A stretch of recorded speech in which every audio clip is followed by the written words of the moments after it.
আঞ্চলিক ভাষায় একটা প্রবাদ আছে, উঠানে তাও লাগলে ঘরে তাও লাগে।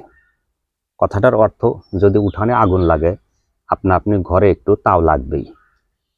এই মুহূর্তে যদি আমার কোনো সমস্যা হয়, অসুখ বিসুখ হয়, সর্বপ্রথম আমার পরিবারের লোকজন অথবা রাতের আধারে বাড়ির আশেপাশে প্রতিবেশী সেই আমাকে একটু সহযোগিতা করবে।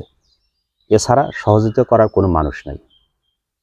এখান থেকে প্রায় ফিলিস্তিন 6,500-7,000 কিলোমিটার দূরত্ব, অথচ কুল্লু মুসলিম ভাই ভাই, আমরা আপামর জনগণ, 19 কোটি জনগণ, আমরা একযোগে ফিলিস্তিনের জন্য আমরা হাহাকার, মনের ভিতরে হাহাকার। আমাদের জায়গা ভাই, তাদের বাড়িঘর ইয়াহুদি নাসারা তারা ধ্বংস করে দিতেছে। আমাদের দেশে ছোট্ট একটা শিশু, তার মনের ভিতরে কত কন্দন। সে কোনোদিন ফিলিস্তিনি যায় নাই, ফিলিস্তিনি লোকজনকে দেখেও নাই, ফিলিস্তিনি পরিবেশ কালচার কেমন সে তাও জানে না, কিন্তু সে এটা জানে ফিলিস্তিনটা মুসলমান। আর আমাদের মুসলমান ভাইদেরকে, ছোট ছোট বাচ্চাদেরকে তারা যেভাবে ধ্বংস করে দিতেছে, বোমা মেরা মাটির সাথে মিশে দিতেছে, তার মনের ভিতরে হাহাকার, কান্না জড়াইতেছে। অথচ শাসক, তাদের প্রতিবেশী, তার যেটা ভাই, তাদের জন্য হৃদয় একটু জায়গা হয় না। তারা হয়তো এইটা ভাবে না যে মুসলমান একে অপরের ভাই ভাই। আর নবীজির হাদিস এর বর্ণনা অনুযায়ী একজন মুসলমানের প্রতি 7টা কর্তব্য রয়েছে। পৃথিবীর 200 কোটি মুসলমান থাকা সত্ত্বেও মাত্র 80 লক্ষ ইয়াহুদিদের বিরুদ্ধে আমরা পারি না।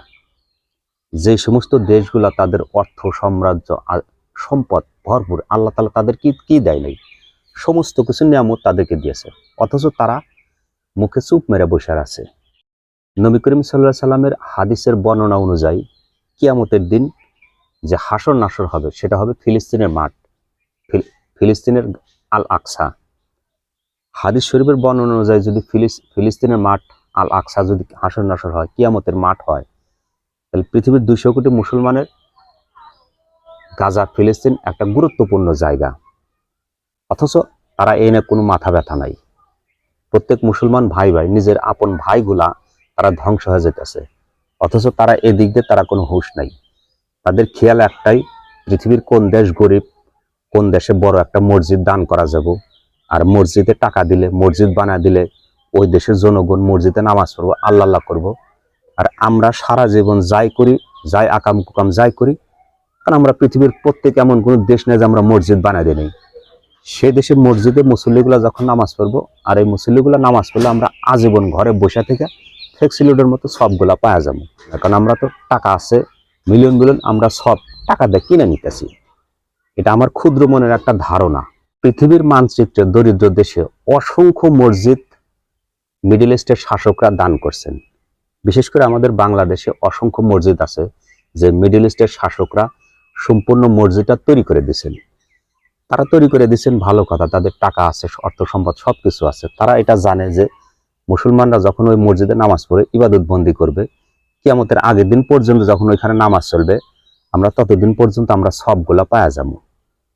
কিন্তু শাসকগুলা তারা এইটা জানে না, তারা এইটা বোঝার চেষ্টা করে না যে পাশের দেশ ফিলিস্তিনি ভাইরা যেভাবে নির্যাতিত, নিপীড়িত অবস্থা হয়েছে, নির্যাতন সইতেছে, অন্তত পক্ষে তাদেরকে একটু সহযোগিতা করা উচিত না? আমাদের বাংলাদেশে এমন কোনো বাঙালি আমরা নাই, বাংলাদেশের মানুষ নাই যে ফিলিস্তিনের সাহায্যের জন্য আমরা প্রস্তুত। প্রত্যেকে যে যেখানে যে অবস্থা আছে আমরা সবাই সাহায্য করার জন্য প্রস্তুত। কিন্তু নির্মম পরিহাস, আমরা সাহায্য মন মানসিকতা করার ইচ্ছা থাকা সত্ত্বেও আমরা কিছু করতে পারতেছি না। শুধুমাত্র নামাজ অন্তে তাদের জন্য আমরা দোয়া ছাড়া এই বেশি কিছু করতে পারতেছি না। যে মানুষগুলা, যে দেশগুলা তাদেরকে সাহায্য করলে, একটু হুঙ্কার দিলে তাদের অবস্থা একটু ভালো হয়, তারা কখনো এই দিকে খেয়াল রাখবে না। আর এই জন্য ছোট্ট একটা প্রবাদ আছে, যখন ছোট্ট একটা কুড়াল পুরো একটা বাঁশবাগান কেটে সাবার করে ফেলায়, তখন বাঁশবাগান কুড়ালকে প্রশ্ন করে, ভাই তোমার এত তেজ কেন, তুমি এত কিভাবে কাটো? তখন কুড়াল আপনা আপনি উত্তর দেয়, তোমাদের মতো এক জেতা ভাই আমার পিছনে আছে বলেই আমি এই বাঁশবাগান কাটার সাহস পাই। কথাটা এই জন্য বলা, 80 লক্ষ ইয়াহুদিদের পিছনে সাপোর্টে কিছু সংখ্যক শাসক মুসলমান দেশগুলো আছে যারা নীরব, যারা চুপচাপ, যার কারণে এরকম ফিলিস্তিনিকে গুড়িয়ে দেওয়ার মতো তারা সাহস পাইতেছে। যদি তারা একটু ঘুরে দাঁড়াতো, তাহলে ইয়াহুদি রাষ্ট্র কখনো এরকম সাহস পায় না যে ফিলিস্তিনি আল আকসা মসজিদ বা ফিলিস্তিনি গাজা রাফা ধ্বংস করার মতো তারা কখনো এরকম চিন্তা ভাবনা করতো না। ভালো থাকবেন, সুস্থ থাকবেন। আল্লাহ হাফেজ।